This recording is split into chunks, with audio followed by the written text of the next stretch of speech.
El informe final del diálogo social recomienda cambios importantes en el funcionamiento del Pilar 2 de ahorro individual del sistema de seguridad social que rige acá en nuestro país. Ustedes lo saben bien porque este tema se instaló con fuerza en las últimas semanas en el debate político y porque lo hemos abordado acá, en perspectiva, con información, con entrevistas, con discusión en las tertulias. Quienes promueven esa iniciativa alegan que estos cambios darían respuesta a un problema de insuficiencia de competencia que existe entre las AFAPs y permitirían reducir costos, todo lo cual debería redundar en comisiones menores y, sobre todo, en mayores rendimientos para los afiliados. Sin embargo, esta propuesta despertó una cantidad de críticas desde las AFAPs privadas, pasando por la oposición política, pero también de varios economistas, de centros de investigación y otros expertos. Ese cuadro ustedes lo han ido viendo en los últimos días. Y del otro lado, en el gobierno se le quita dramatismo al planteo, se aclara que es una propuesta que surgió en el diálogo social, pero que el Poder Ejecutivo no la ha asumido como propia, sino que la está estudiando. Hoy vamos a sumar un nuevo enfoque a propósito de este asunto. Para eso estamos con el economista Pablo Rosselli, socio en Exante. Pablo, bienvenido, gracias por acompañarnos. Buenos días, Emiliano. Un gusto estar acá de nuevo. Sí, cada tanto nos encontramos. No, me gusta estar acá. Pablo, pasaron más de 2 semanas de estos debates acalorados sobre este asunto. ¿Cómo están analizándolo ustedes? ¿Cómo están viendo en Exante este informe final del diálogo social? Sí, pasaron unos cuantos días. Nos quisimos tomar unos días para mirarlo. Se trata, primero porque se trata de un cambio que si prosperara es muy significativo en la organización del pilar de ahorro individual. Esta iniciativa inevitablemente despertó un debate de muy alta intensidad que involucra diferencias políticas, hasta filosóficas entre los actores que entraron en el debate. También nos parecía importante escuchar lo que tenían que decir los integrantes del Poder Ejecutivo y en particular del equipo económico, porque el tema surgió, el diálogo social, de una manera un poco sui generis, digamos, ¿no? No estaba de todo claro cuál era el grado de aceptación de esas iniciativas por parte del Poder Ejecutivo. También porque afecta a empresas de una industria que tienen en un Estado de Derecho un legítimo derecho de defender sus puntos de vista. En Exante nosotros trabajamos con algunas AFAPs de un modo recurrente. También estamos trabajando con las AFAPs sobre este asunto en un análisis de los riesgos que puede implicar esta reforma, y bueno, también nos parecía importante. Sí, es importante aclarar eso, dejar, ¿no?, eso explícito, sin perjuicio de que las cosas que vamos a decir hoy, o en algún otro momento, porque este debate va a seguir, las vamos a decir desde la convicción que tenemos sobre este asunto, a partir de un análisis cuidadoso de estos lineamientos de la reforma que se proponen en el diálogo social, de las justificaciones, de un análisis de las justificaciones que se han proporcionado, y también del trabajo de análisis y estudio que estamos haciendo sobre el funcionamiento de esta industria de AFAPs y de su modelo de negocio, ¿no? Hechas estas aclaraciones, te propongo que vayamos al punto. Desde el Poder Ejecutivo, yo lo mencionaba recién, se plantea que lo que surgió del diálogo social es una recomendación que está a estudio, pero también se señala que lo que se busca es un funcionamiento más eficiente del pilar de ahorro individual, que busca reducir costos, eliminar algunas actividades comerciales que no agregan mucho valor, y al mismo tiempo se remarca que se está preservando, incluso si se va por ese camino, el rol fundamental de las AFAP, que es gestionar los fondos de los afiliados. Entonces, ¿qué dicen ustedes? Sí, bueno, esos elementos que tú señalas y que han sido expuestos entre quienes promueven esta iniciativa, son todos elementos, digamos, que apuntan a criterios de carácter técnico para defender la iniciativa, de carácter técnico en el sentido de que en definitiva, según sus promotores, apuntan a un mejor diseño del sistema, apuntan a que el sistema opere con mayor eficiencia y en última instancia a mejorar las pasividades que surgen del pilar de ahorro individual. Sin perjuicio de la discusión sobre el mérito de esos argumentos, en lo que seguro vamos a entrar ahora, en nuestra opinión es esencial situar esta iniciativa en el marco político programático que está detrás. No parece razonable entrar sobre el mérito de estos argumentos de carácter técnico sin mirar ese marco programático.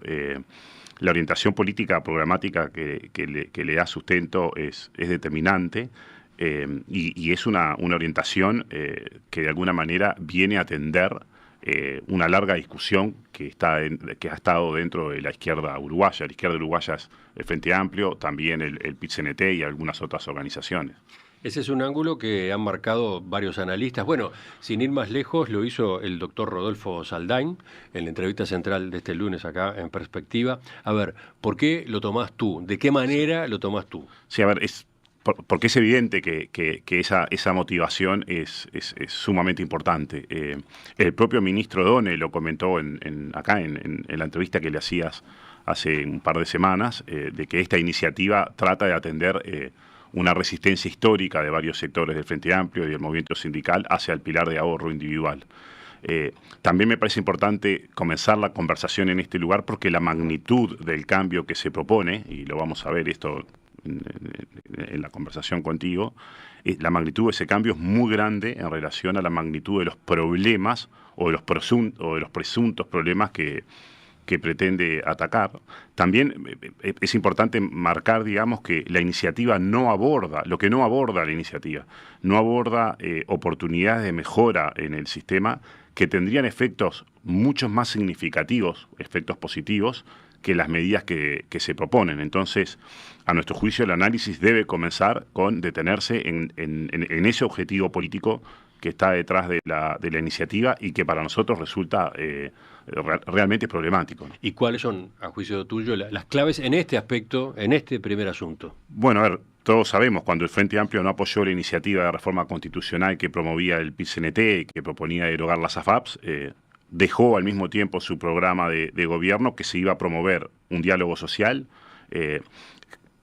para mejorar un sistema de seguridad social que tenía que tener 3 pilares, un pilar solidario no contributivo, que es el que se había establecido en la reforma del 2023, un pilar de reparto, solidaridad intergeneracional, el clásico pilar del BPS, y un pilar de ahorro individual con las AFAPs, pero el programa del Frente Amplio propone mantener el pilar de ahorro individual sobre la premisa de que sea no lucrativo. O sea, marca una diferencia con lo que había planteado el PIT-CNT y lo que habían planteado algunos sectores del Frente Amplio, pero con este detalle que marcabas recién. Que es un detalle enorme, digamos, la noción de que el pilar de ahorro individual tenga que ser no lucrativo. Esta motivación política de tener un pilar de ahorro individual sin lucro por parte de quienes gestionan fondos es literalmente imposible de obtener si al mismo tiempo hay actores privados gestionando fondos, ¿no? No puede haber actores privados haciendo una tarea que no genere una ganancia. En el mundo, ningún actor privado gestiona fondos de terceros si no es a cambio de esperar una ganancia. A su vez, es muy poco razonable confiarle a un tercero la administración de los ahorros si no es a cambio de que obtenga una ganancia, que le incentive a hacer la tarea, que le incentive a retener al cliente. Es muy poco razonable confiarlo a funcionarios públicos que realicen esa tarea a cambio de un salario. La iniciativa que surge del diálogo social claramente no llega a este extremo. ¿A qué extremo? Al extremo de tener un pilar sin lucro, digamos, ¿no? Eso no está planteado de esa manera, pero ese es el objetivo programático que surgió del programa del Frente. Esta iniciativa mantiene a las AFAPs, las mantiene con un rol central de administración de los fondos. Las AFAPs en ese nuevo rediseño seguirían buscando una ganancia para cumplir esa tarea, pero las AFAPs perderían visibilidad, porque ya no estarían cara a cara con los afiliados, sino que pasarían a ser proveedores de un servicio a una agencia estatal que gestione el pilar de ahorro. Sí, esa es la esencia del cambio que se propone, ¿no? Y es un cambio fundamental. Pero las AFAPs continuarían gestionando fondos, seguiría habiendo una ganancia. Entonces, esta iniciativa de reforma parte de un objetivo político programático que es imposible de cumplir, que está basado en una concepción errónea y a la vez inconveniente de llevar adelante.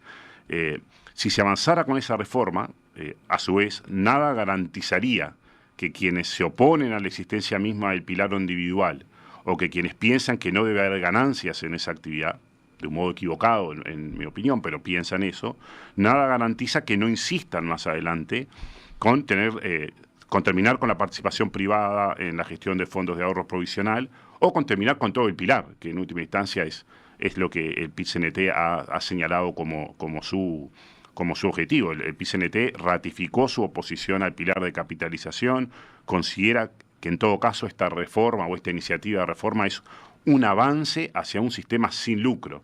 Y un sistema sin lucro es un sistema donde no puede haber gestores privados. Me parece imprescindible situar esa iniciativa en ese marco, porque, y ahora podemos entrar en eso, los argumentos técnicos que se han esgrimido, a nuestro juicio, resultan muy insuficientes para justificar una iniciativa como la que está planteada. Vayamos entonces a eso, a los aspectos técnicos que se esgrimen. Detrás de esta iniciativa de rediseño hay, creo que unos 3 argumentos. Hay un primer argumento que refiere a la baja competencia que hay entre las AFAPs, y ese es un hecho que, a ver, el argumento más o menos se apoya en estos elementos. Las comisiones que cobran las AFAPs solo bajaron en la medida que República FAP, la FAP estatal, bajó la suya, y sobre todo bajaron después que se topearon por ley en el año 2018. A su vez, los afiliados no prestan atención a las diferencias en las comisiones, a las diferencias de rentabilidad. En los últimos años, los traspasos anuales de los afiliados de una FAP a otra rondan el 0,5% del total de afiliados. Es claro entonces que los afiliados no están atentos a la rentabilidad neta. A la rentabilidad neta surge de la rentabilidad de las inversiones deducida las comisiones. Eso reduce los incentivos de las AFAPs a competir en base a precios más bajos o a comisiones más bajas, y eso no es un tema de discusión. Está claro que la intensidad de la competencia de las AFAPs por los afiliados ha sido baja.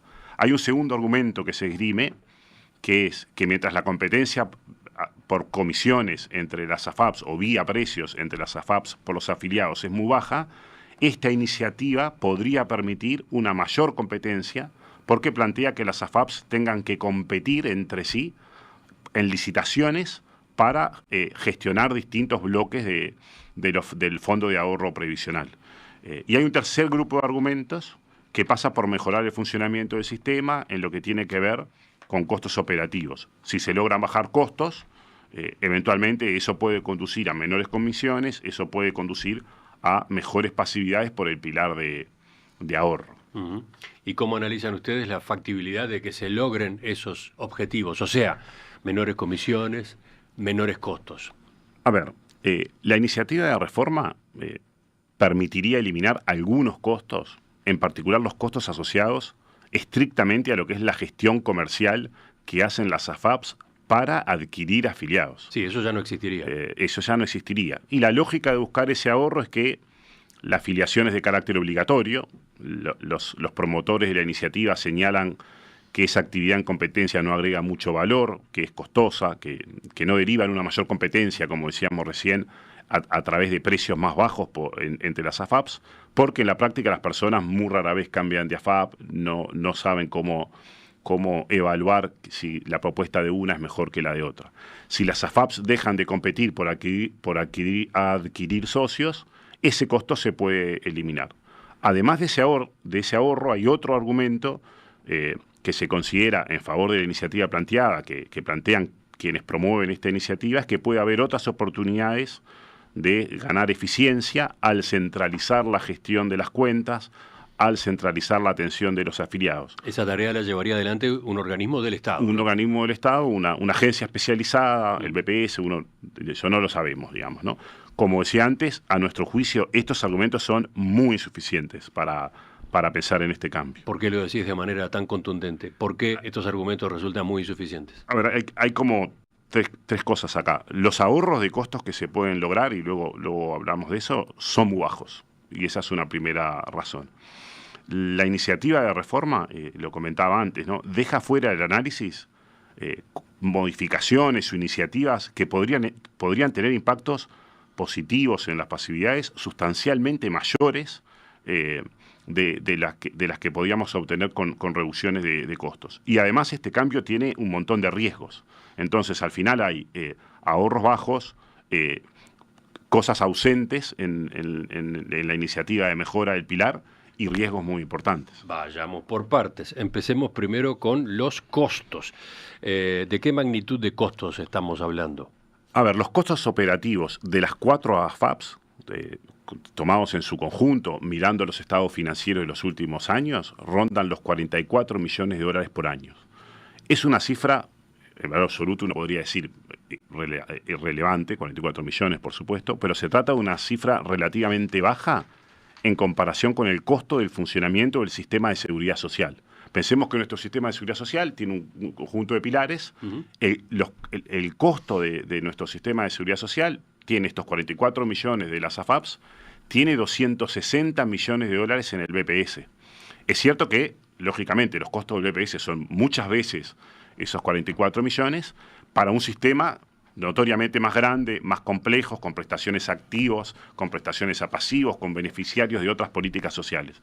Pero en una mirada al sistema en su conjunto, partiendo de los costos que efectivamente tienen las actividades comerciales y las actividades de administración de cuentas individuales de las AFAPs, los ahorros serían poco significativos. Y recordemos que no todos estos costos van a desaparecer. O sea, de esos 44 millones de dólares de costo operativo, no todo desaparecería en el nuevo esquema. No, porque hay un montón de actividades que hay que seguir haciendo. Una fracción pequeña podría desaparecer, los costos estrictamente asociados a las tareas de venta, a las tareas de ir a buscar al afiliado para que se afilie a mi AFAP, cuando en realidad se va a terminar afiliando a cualquiera porque es obligatorio. ¿Y de cuánto dinero estamos hablando? No es fácil estimar eso, no es fácil, pero estimaciones que hemos hecho en base a los estados financieros y en base a información de gestión que nos han dado las AFAPs, nos permiten situarlos en torno de 12, 13 millones de dólares por año. Si los costos comerciales son 12, 13 de los 44 millones que tienen las AFAPs. Y eso equivale a 0,05% de los fondos que gestionan las AFAPs y equivale a un 3% de los costos operativos de nuestra seguridad social, sumando todos los costos del BPS y todos los costos de las AFAPs. El resto de los ahorros que se esgrimen podrían ocurrir, habrá que ver si ocurren, porque las tareas tienen que seguir haciéndose. Va a ser necesario atender a los afiliados en sus consultas sobre sus ahorros, va a tener que ser necesario mantener la información de las cuentas que tienen las personas. Las AFAPs ya han capturado eficiencias importantes, por ejemplo, en el área tecnológica, usan todos un mismo sistema, un mismo proveedor. No hay mucha evidencia a nivel internacional de que la centralización genere economías de escalas importantes. No es evidente que tener una más grande genere economías de escalas importantes. Hay que pensar que esta reforma implica una nueva agencia, implica gestionar un arreglo institucional más complejo. Eso también tiene costos que hoy no están. Y un ejemplo sobre el que podemos volver es que va a haber que tener especialistas en el diseño y la gestión de las subastas por las cuales se les asignan los fondos a las AFAPs para que gestionen. Pero aun cuando inicialmente uno pudiera decir esa cuenta es positiva y se generan algunos ahorros, pensemos que se pueden generar algunos ahorros, a nuestro juicio es casi imposible de creer que una entidad de carácter público va a lograr mantener esas eficiencias en el largo plazo. Es decir, va a lograr mantenerse así de eficiente como el día que todo sale bien. ¿Por qué? Porque el sector público está lleno de ejemplos que muestran las dificultades para bajar gastos, que muestran dificultades enormes, por decir poco, para reducir empleos, digamos, ¿no? Tenemos todos los días discusiones de ese tipo. Por lo tanto, está muy lejos de ser evidente que el sector público vaya a ser más eficiente haciendo estas tareas. Pero bueno, asumamos que la nueva agencia opera en condiciones razonablemente eficientes. Estimaciones que han hecho las AFAPs, comparando algún ejemplo que hay en el mundo de modelos que se parecen a esto, el impacto de esos potenciales ahorros en el valor de las rentas vitalicias que se obtienen en el pilar de ahorro está en un rango de 1 o 2%. 1 o 2% son mejoras pequeñas para la magnitud de este cambio. 1 o 2%, si alguno podría pensar 3 o 4, si puede decir con otros supuestos esto tiene que ser más, de la parte que es renta vitalicia. Cuando pensamos en la pasividad total, esos porcentajes se reducen sensiblemente, porque esto cambia de persona a persona, pero en general en las pasividades de unas personas lo que se obtiene del régimen de reparto del EPS es mayor que lo que se obtiene de la FAP. Por cierto, los más escépticos pueden dudar de este argumento, pueden dudar de estos cálculos, pero el otro punto que tenemos que traer aquí es que las comisiones que hoy cobran las AFAPs son bajas en una comparación internacional de gestores de fondos de pensión. Y eso es como otro lugar para decir, ojo con pensar que hay muchas reducciones de costos posibles. A ver, esta es otra afirmación que conviene que se desarrolle. ¿A cuánto llegan? ¿Cuál es el monto de las comisiones de las AFAP? ¿Y cómo se comparan con el contexto internacional? Bien, hay varias maneras de pensar en cuanto en medir la comisión de las AFAPs, porque las podemos medir sobre el salario por el cual se aporta, la podemos medir sobre el porcentaje, sobre el aporte a la propia cuenta. Esos tienen dificultades porque en Uruguay tenemos un esquema donde uno paga a la FAP por el dinero que entró, paga una única vez por ese dinero y por ese aporte la FAP lo va a gestionar hasta que uno se retire y todos los meses paga por el dinero que aportó. Para tener una comparación internacional, lo que podemos hacer es medir las comisiones como porcentaje de los fondos que administran las AFAPs. Y esa es una forma muy estándar de medir el costo de cualquier gestor profesional de inversiones, ya sea que es un gestor profesional de un fondo de pensiones o es un gestor profesional de cualquier otro fondo de inversión. Cualquier persona que tiene ahorros financieros invertidos en fondos se pregunta cuánto está pagando de comisiones en relación al dinero que tiene invertido. Ese cálculo nos dice que las comisiones de las AFAPs son en promedio un 0,3% anual de los fondos administrados. Ese es un promedio que toma las comisiones totales, dividió el fondo de ahorro previsional total.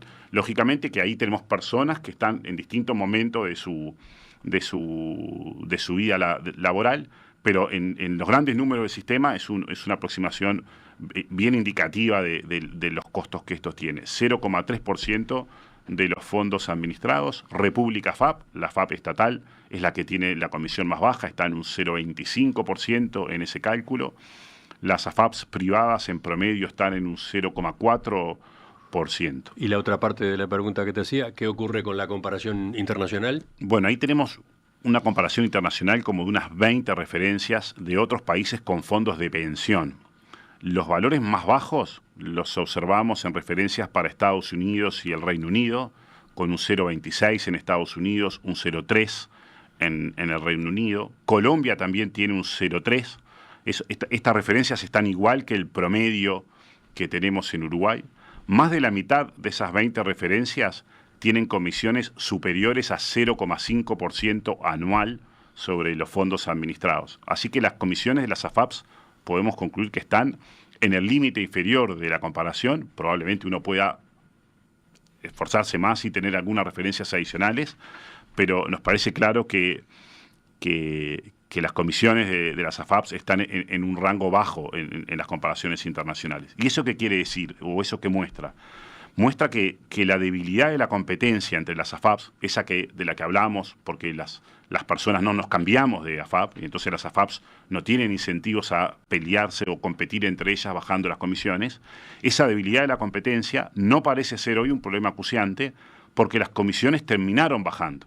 Y terminaron bajando porque tenemos una AFAP estatal que ha bajado las comisiones, pero sobre todo porque hubo una regulación que las topió en función de la comisión más baja en el año 2018. Esa regulación demoró, porque al principio no estaba, pero desde que existe, operó. Definitivamente se puede alegar que esa regulación llegó de manera tardía. Una nota al pie ahí. Yo creo que en Uruguay esa discusión política fundamental sobre el pilar de ahorro individual ha tenido un costo, que es que en general el sistema político ha pensado poco en mejorarlo y se ha tomado mucho tiempo en mejorarlo. Después podemos volver a algún otro lugar. Esta comparación también es consistente con lo que decía antes, de que no parece haber mucho espacio de reducción de comisiones si uno toma esas referencias internacionales. También sugiere que probablemente las AFAPs están operando en condiciones de razonable eficiencia, porque de lo contrario sería difícil tener comisiones que están inclinadas en el rango inferior de la comparación internacional. Y por eso mismo es poco probable, de nuevo, que la centralización de la gestión y de las cuentas efectivamente conduzca a costos más bajos. Las estimaciones que realizamos, como comentamos, apuntan que en el mejor de los casos los ahorros serían de impacto bajo en las pasividades. Y en cambio, hay otras posibles mejoras en el sistema que no han sido atacadas y que tendrían impactos notoriamente más importantes en las pasividades y que resultan extraordinariamente más simples de implementar que este rediseño de la organización industrial del sistema. Pablo, acá estabas entrando en otro de los argumentos que habías manejado hace un rato. Hay, decías tú, mayores oportunidades de mejora en el sistema con otro tipo de medidas. Exacto. Con otro tipo de decisiones que se podrían tomar. Me parece un buen momento para hacer una pausa y volvemos. Enseguida retomamos la charla con el economista Pablo Rosselli, socio en Exante. Los cambios que el diálogo social propone en el régimen de las AFAP. Un punto de vista que agregamos a la cobertura que venimos realizando sobre este tema acá en Perspectiva. Hoy estamos concretamente con el economista Pablo Rosselli, socio en Exante. Pablo, estamos considerando lo que surge del diálogo social, esa propuesta según la cual se les quitaría a las AFAP la tarea de captación de clientes, la tarea de buscar a los ahorristas individuales. La gestión de esas cuentas de ahorro individual quedaría a cargo de un organismo del Estado, que a su vez después cada tanto licitaría entre AFAPs, licitaría en el sector privado lotes del Fondo de Ahorro Previsional para ver cuál de ellas ofrece, digamos, la mejor rentabilidad. Ese es a grandes rasgos el planteo que se está haciendo. Tú recién recorrías los argumentos que se han manejado por el lado de problemas de costos que hay hoy en el sistema y de qué manera mejorarían con lo que se está sugiriendo.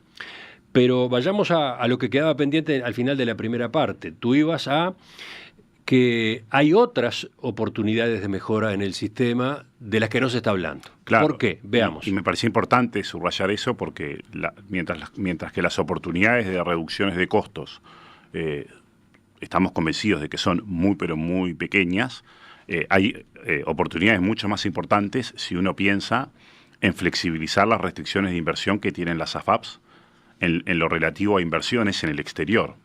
Hoy las AFAPs no pueden invertir en el exterior en renta variable. ¿Qué quiere decir renta variable? No pueden invertir en acciones del exterior. Y eso es una ineficiencia enorme en la asignación de los fondos de un portafolio de ahorro previsional, porque renuncia a niveles importantes de rentabilidad. En el mundo, los fondos de pensión tienen horizontes de inversión de largo plazo, sobre todo cuando invierten fondos de las generaciones más jóvenes o de personas en edad media que tienen mucho tiempo por delante antes de retirarse y con un horizonte largo de inversión invierte en fracciones importantes de los portafolios en rentas variables diversificadas a nivel global. Invierten en acciones diversificadamente por empresa, por industria, por geografía. Eso es lo que hacen los fondos de pensión en el mundo. Eso mejora la rentabilidad. En Uruguay las AFAPs no pueden invertir en renta variable global. Eso limita sensiblemente las rentabilidades que se pueden obtener con la gestión de los fondos, que al final cuando hablamos de todo esto, de lo que estamos hablando es cómo mejorar la rentabilidad neta para los afiliados, ¿no? Entonces, sí, como decías recién, en el mundo los fondos de pensión invierten en renta variable a nivel global. ¿Por qué acá no? ¿Cuál es la razón que ha llevado a que acá esta posibilidad esté bloqueada? Hay un origen histórico, pero es un origen histórico que hoy no se puede sostener. Cuando se estableció el régimen en el 96, se estipularon una serie de restricciones a los activos que pueden invertir las AFAPs, y eso está bien que haya restricciones, porque estos son fondos de pensión, estos no son fondos de inversión excesivamente riesgosos y especulativos. Pero aquellas restricciones se establecieron en un momento donde por un lado era imprescindible que las AFAPs volcaran una parte muy, pero muy importante de sus inversiones a títulos públicos uruguayos, porque teníamos un déficit fiscal alto, poco acceso a los mercados internacionales de capitales.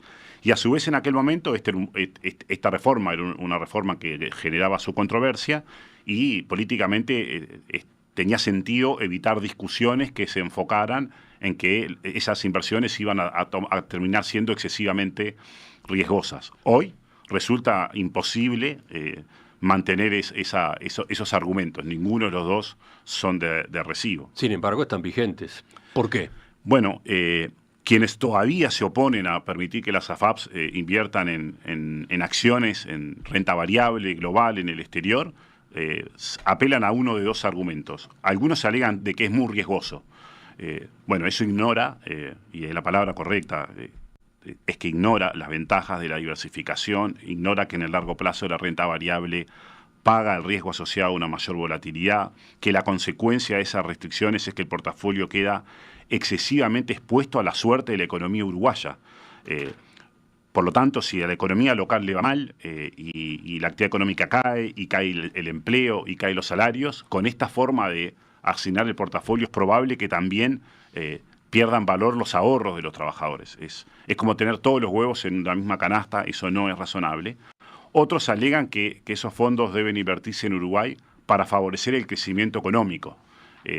Pero no hay una razón para obligar a los trabajadores a concentrar los riesgos de sus ahorros en la economía uruguaya, obligación que no tienen las personas de alto patrimonio, que sí acceden a diversificar sus riesgos a nivel global. Bueno, pero entonces, Pablo, ¿qué relevancia tiene este asunto? ¿Qué relevancia tiene que existe esta restricción, que las AFAP no puedan invertir parte del fondo de ahorro previsional en renta variable afuera del país? Bien. Decías que el impacto era más importante que los ahorros de costo que se están buscando con estas otras medidas. Sí, no puede haber ninguna duda sobre eso. A ver.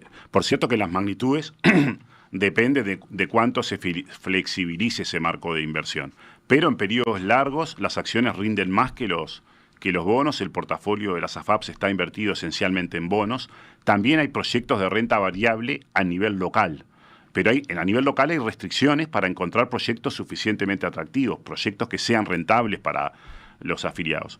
Estimaciones que han hecho las AFAPs privadas, ANAFAP y también República FAP, arrojan que las rentas vitalicias que se obtienen en el pilar de ahorro individual podrían incrementarse para trabajadores que empiezan ahora a ahorrar en un portafolio que tuviera renta variable a nivel global, podrían incrementarse entre 15 y 20% si se permitiera que las inversiones de esas personas jóvenes y en edad media pudiesen tener exposiciones importantes, del orden del 40%, por ejemplo, en renta variable global, que son de las cosas que uno ve en el mundo. Las estimaciones pueden ser más o menos precisas y siempre dependen de supuestos, pero la entidad de ese cambio es insoslayable. Pensemos que teniendo renta variable en los portafolios, la rentabilidad podría subir 0,5% anual, 1% anual. La comisión entera es 0,3% anual. Entonces, hay mucha oportunidad de mejorar la rentabilidad. Y es un cambio sencillo de implementar. Por eso es insoslayable marcar que este asunto esté ausente en la iniciativa de de reforma. Y también es insoslayable otro punto, que es la falta de discusión que ha habido acerca de la insuficiencia de ofertas para la fase de desacumulación. Esto es, la insuficiencia de ofertas cuando uno se jubila y dice, bueno, ¿y ahora qué hago con este dinero que tengo en la AFAP?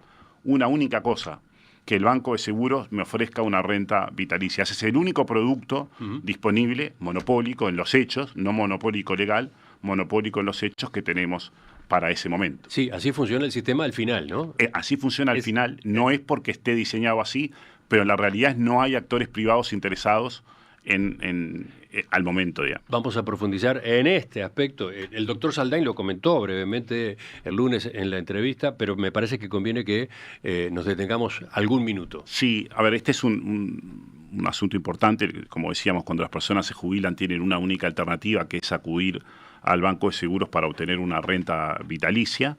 Ahí no hay ninguna competencia por cómo se gestiona esa parte de... Porque eso, cuando tenemos una renta vitalicia, también nos están gestionando nuestro dinero, digamos, ¿no? Nos gestionan, nuestro dinero se vuelve a invertir y el asegurador nos dice, te voy a pagar hasta el momento de tu muerte, quedará una pensión para tu cónyuge y demás.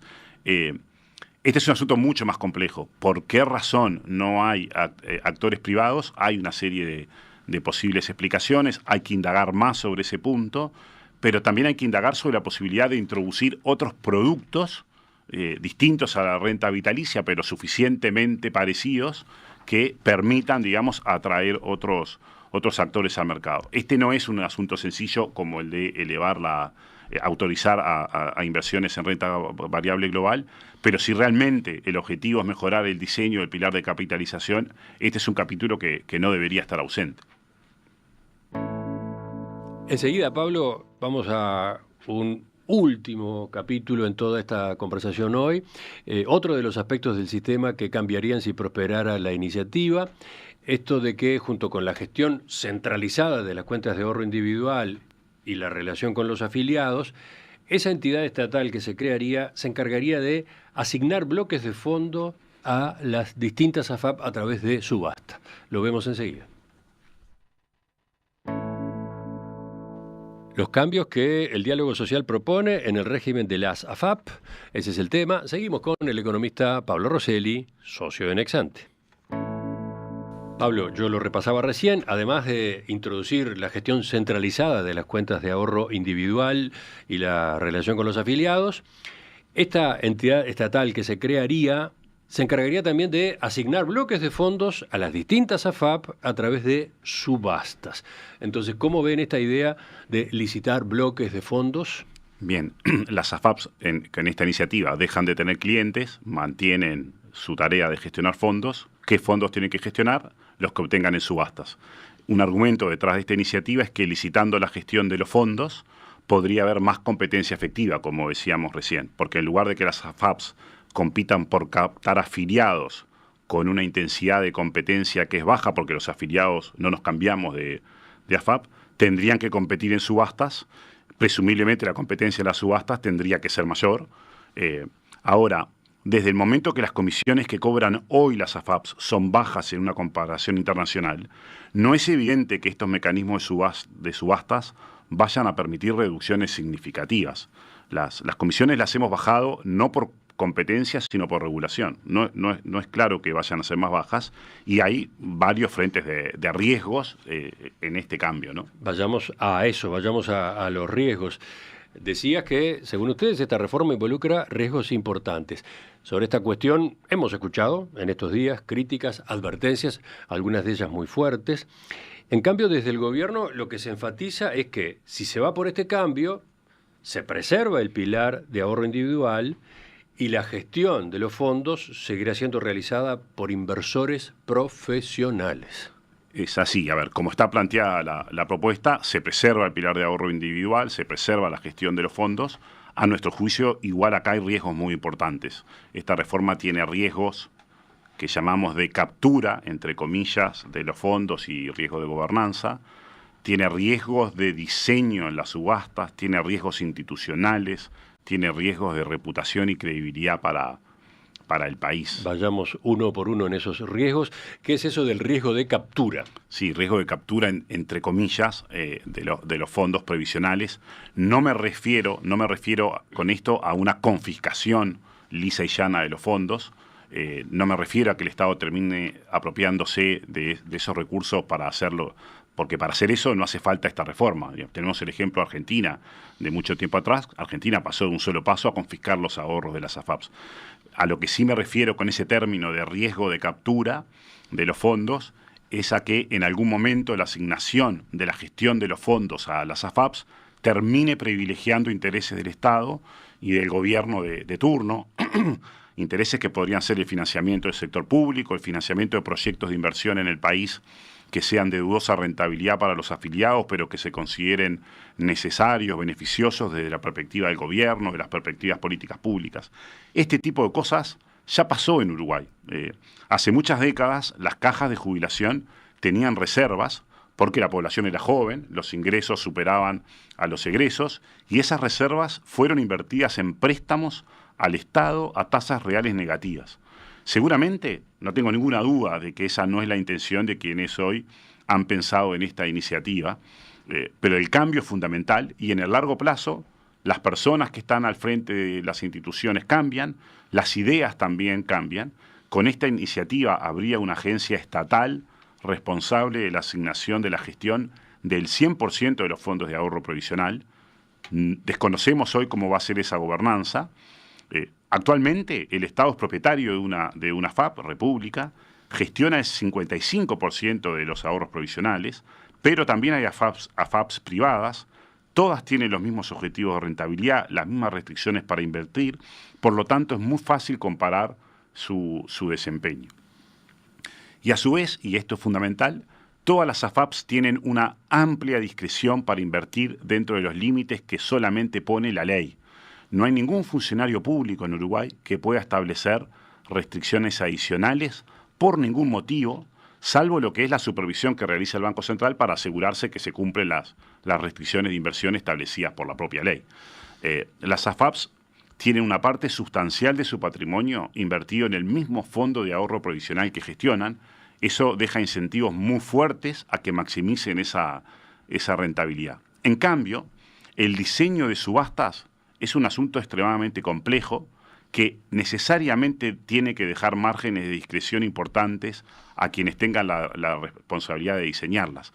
Y esa discrecionalidad puede terminar permitiendo en un futuro la definición de criterios que terminen favoreciendo objetivos distintos a maximizar la rentabilidad sujetas a un nivel adecuado de riesgo. Tampoco sabemos cómo se va a gobernar esa entidad, pero en Uruguay todas estas entidades se autorizan, se gobiernan con autoridades designadas por cuotas políticas, y esa forma de gobernanza, unida a la discreción que tiene que haber en el diseño de las subastas, deja un espacio de captura de los fondos que hoy no está disponible sin una intervención del Parlamento. Hablabas de un segundo riesgo, el riesgo de diseño de las subastas. Claro, es decir, decíamos, tener subastas deja discrecionalidad.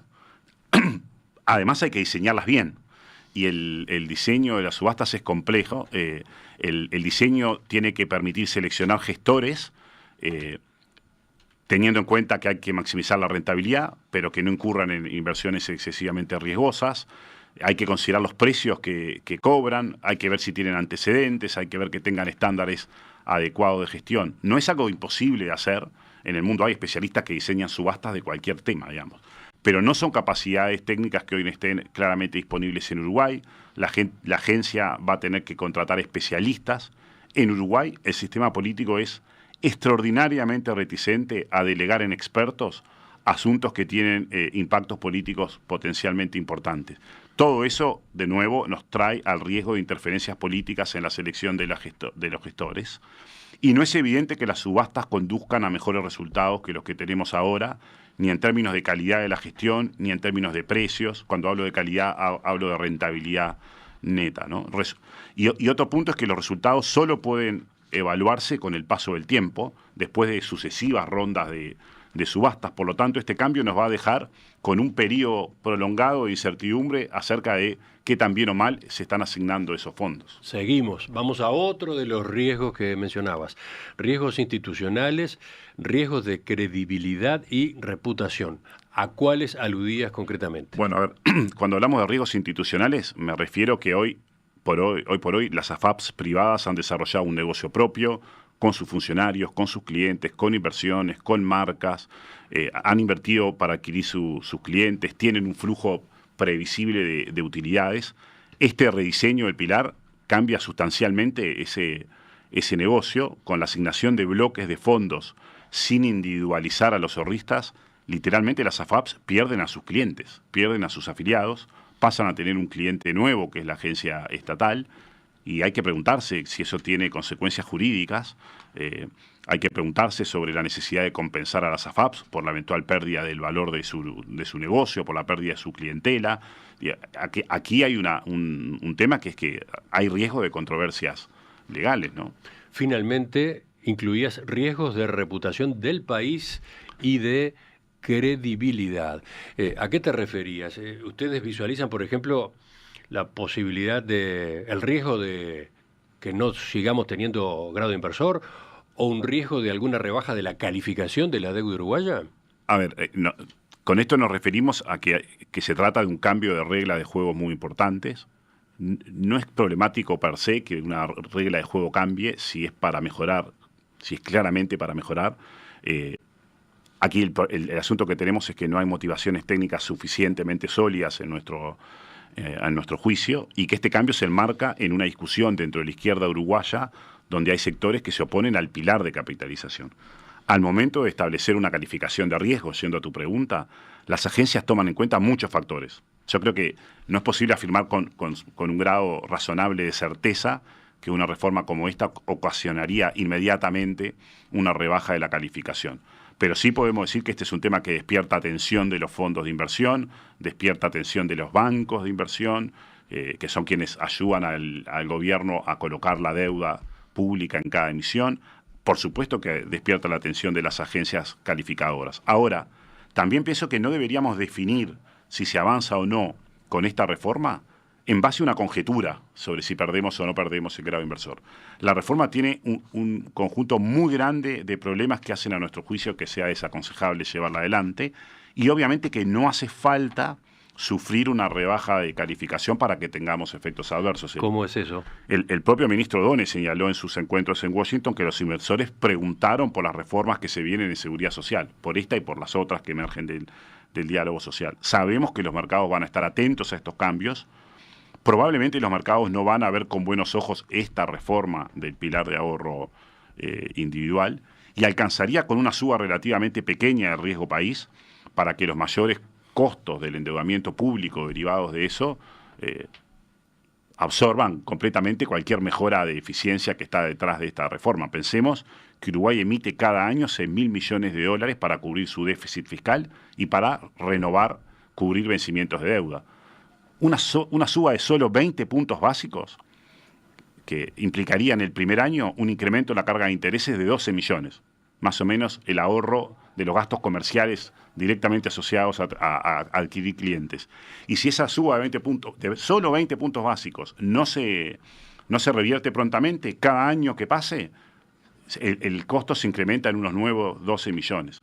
No sabemos cómo van a reaccionar los mercados, pero los cálculos deberían ser suficientes para ilustrar que los riesgos de estas iniciativas para las cuentas públicas son muy grandes, son muy, muy grandes, y que los ahorros que están en juego son extremadamente pequeños en relación a este riesgo puntual. Ya sobre el final, Pablo, en resumen, la visión que estás planteando es notoriamente contraria a esta iniciativa sobre las AFAP que surgió del diálogo social. No hay duda, ¿no? Sí, claramente contraria. A ver, la reforma mantiene el pilar de ahorro individual, mantiene la gestión de los fondos en gestores profesionales, pero centraliza el pilar en el Estado. Eso tiene muchos riesgos consigo. Quienes promueven esta reforma de alguna manera apelan a que hay fallas en el mercado, ¿no? Típicamente los afiliados no están atentos a este asunto, y hay una competencia insuficiente. Pero al momento de diseñar políticas públicas, no alcanza con identificar que hay fallas en un mercado. Es para implementar intervenciones, para implementar cambios regulatorios. Es necesario poner en la balanza, de un lado, la magnitud de ese problema, de esas fallas, y del otro lado, la probabilidad de lograr efectivamente una solución que sea mejor y contemplando los riesgos que involucra. Y ese balance es notoriamente adverso para la iniciativa. Y un punto que no hemos tocado, pero que me parece muy importante, es que hay mucha discusión en estos días en torno a las comisiones y a las utilidades de las AFAPs, pero hemos visto pocas cifras sobre la mesa. Y esas cifras ¿y por qué no terminamos? Son ilustrativas. Entonces, bueno, te pido que terminemos mirando cifras, volcando algunas cifras. Sí, a ver, las AFAPs perciben comisiones por unos 78 millones de dólares por año, las 4 juntas. Tienen utilidades por 34 millones al año. Estamos tomando cifras de las 4 AFAPs promedio de los últimos 3 ejercicios. Una parte relevante de esas utilidades constituyen resultados que las AFAPs tienen por sus propias inversiones, porque como decíamos, las AFAPs tienen invertido su patrimonio en el mismo fondo de ahorro provisional que gestiona.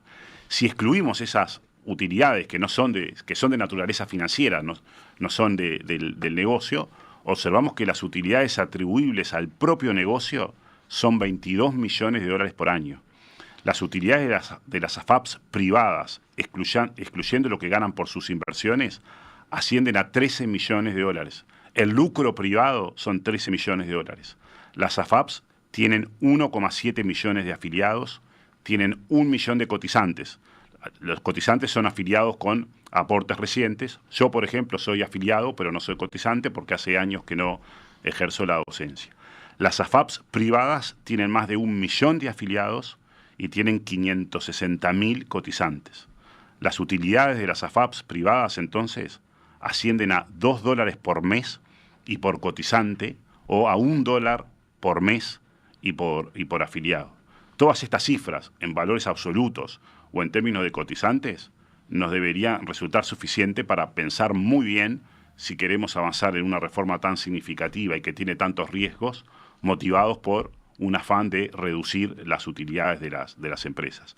Las oportunidades de mejora que se persiguen con esta iniciativa son muy bajas y no se atienden otras oportunidades como la flexibilización de los criterios de inversión, que son muy sencillas de implementar. Los riesgos de la iniciativa son muy altos también. Ahora, un último comentario es que la discusión y la eventual implementación de esta reforma va a consumir muchísimos recursos políticos, va a consumir mucho tiempo valioso de los funcionarios del gobierno. La reforma tiene muchos riesgos, como decía recién, pero aún si todo sale bien y hacemos una reforma que termine funcionando, la verdad es que al final del día no va a haber cambiado nada, no va a haber cambiado nada en relación a los grandes objetivos económicos, sociales que tiene el país. El país no va a crecer más por esto si todo sale bien, no va a reducir la pobreza, no va a reducir la desigualdad. Tampoco vamos a atacar otros temas como la educación o la salud. Esto nos va a tomar mucho tiempo y va a ser una pérdida de foco muy importante. Entonces, tomado eso con los riesgos, a nuestro juicio sí, es muy desaconsejable embarcarnos en esta iniciativa. En perspectiva, ideas, debate y tendencias también en las redes sociales. Seguinos en Instagram, Facebook y X. Pablo, gracias por acompañarnos esta mañana, por esta entrevista en la que has volcado una cantidad de argumentos que me parece que se suman. Acá han aparecido cuestiones, datos que hasta ahora yo no había escuchado. El debate se enriquece, la agenda sigue abierta. Sigue abierta y tenemos más temas en torno al diálogo social que también son importantes desde el punto de vista macro y que, bueno, esperaremos un poquito a tener más información proveniente del Poder Ejecutivo. Probablemente en la rendición de cuentas tendremos estimaciones de costos de algunas de estas otras iniciativas.